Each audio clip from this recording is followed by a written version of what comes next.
वालेकुम दोस्तों, क्या हाल है जनाब? ठीक ठाक जी दोस्तों। अभी मैं आपको अपनी कुछ टेडी ब्रीडर मादियों का शो कराऊंगा और मैं उम्मीद करूंगा कि इंशाल्लाह ताला आपको बहुत पसंद आएंगे। मैं आपको टेडी मादियाँ दिखा रहा हूँ। आइए ये जनाब हमारी टेडी मादियाँ जी, ब्रीडर मादियाँ। शौक करें।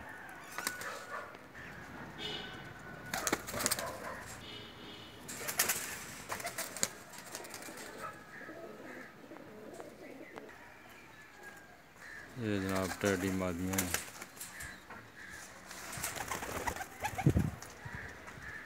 ये शौक करेंगे।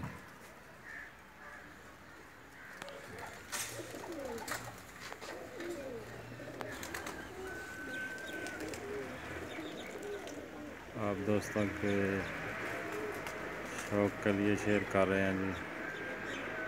सब की सब मादियाँ हैं, टेडी मादियाँ हैं माशाल्लाह तबारक अल्लाह।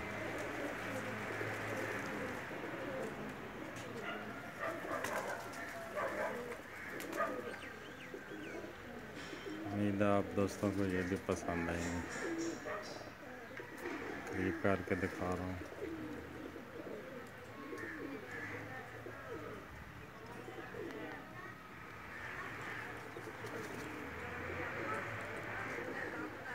ठीक है दोस्तों, अल्लाह हाफिज़।